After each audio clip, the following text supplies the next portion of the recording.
at all. We give a lot of, or we place a lot of money, other buckets out of the general fund. So for instance, we've got 6 TADs, all right? And there's a lot of development going on in some of those TADs, and any increment in that goes straight into those TADs. That's money that we can't use for general fund purposes. The Clean Energy Fund that was established 4 or 5 years ago, at the time, it didn't cost us any money because franchise fees had been static for so long. Now it's costing us $1.5 million a year that we have to transfer from the general fund to that special revenue fund. And it's only going to go up because as electricity costs go up, then of course the franchise fee is assessed on that rate. If those people pay more for electricity, then that rate goes up, and it works just like a TAD where you've got a baseline and then anything in excess of that goes to that fund. So you're looking at 1.5 million maybe this year. I'm probably off a little bit, but it's projected to go up. I think Budget did an analysis and it's going to be well over 2 million a year in a few years. That money goes out. We give a lot of money to, we used to call them independent agents. And I am also going to speak up right away because I see a text coming on here for the Clean Energy Fund. And I understand what you guys are talking about, but I want to also make sure we look at what our operating expenses are. One of the things, you know, you're talking about energy costs going up. Well, they're going up. We can't stop that from happening if it's Georgia Power, but we can change how much energy we're using and how much of that energy we're doing. So there's a cost benefit ratio there that I think has to be looked at. And if we want to come back, if we want to come back and vote again in this community to get rid of our commitment to clean energy overall, we can do that. But I want to make it happen. It's not going to just go under the table and being ignored. So I'm bringing that one up as something that's going to be right there, because that was like a key reason why I'm here in the office. Because when you have to go through a user group, and I heard it again about today's project, that is what has one of the things that has been holding my district up with T-Splosh. And I think that if we can cut through some of the bureaucracy, maybe we could get projects done and people will see what we're doing, and then they won't mind if you had to raise the millage rate. But they're not seeing anything, or they're seeing piecemeals. So I do think that we need to look at the process of T-Splosh. Maybe we got too many user groups, I don't know.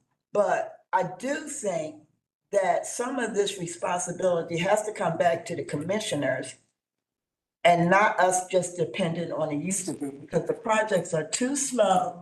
They get stuck somewhere, and then you say, oh, well, you didn't do this and you didn't do that. It's a military.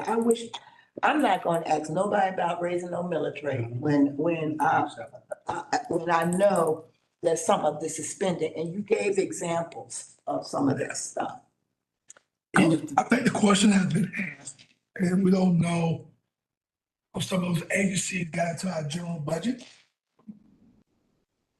We have to put that in our, again, further down the road, discussion. But I think as we move forward and we know what's going to happen on the federal level, we got to start taking a hard look at how we fund those nonprofits as a part of our general budget. And they do great work, but we got to make sure that we take care of the basic needs of this community: roads, capital projects, And safety. the safety. Those things are critical. So we gotta, they may get, I don't know, we ain't done yet. Maybe those agencies get a pass this year, but I think we got, among ourselves, we gotta take a hard look. How does that benefit us? Agencies that we're funding from our general. You know, Well, money that we are putting in different buckets that we cannot use in the general fund. That's what you're saying. We're putting too much stuff in other buckets, correct? I'm not saying you're putting too much. I'm just. Putting a lot. You're putting it there. Yes. So I'd love to see what we're putting. See, Judge. Right. Just saying that's where it's going. I'd like to see what that amount and line, what each one of those are. Because I'm like Avita, I'm not about to raise taxes to pay for things that are our special interests that are not providing the services to the county. So I think we need to relook at those types of things to see where we can save money and get the police, get the courts and the sheriffs and the courthouse and things like that need to be done. But I'm gonna say it out loud again, our biggest holes in the budget and our biggest asks are coming from the public safety and judicial sectors, and that's where we could talk to UGA about a public safety fee. Doing the math, if they were to charge each student $100 a year, that would net over $4 million. If they charged ticket holders $10 a ticket, that would net $6 million. Our community, our taxpayers pay a lot of money towards keeping people safe around university functions, and that transient population has a huge impact on our bottom line. And I'll say that we get it back in sales taxes, but I don't know if anybody's ever done the cost benefit analysis. And it's common in other communities to have those kind of agreements. We'd have to work through the Board of Regents, but I feel like it's something that we need to seriously bring up. We get the emails from parents and administrators about public safety in our community and the need for students stay safe. Well, maybe it's time we get a little contribution towards that. Information that it makes you not want to try no more.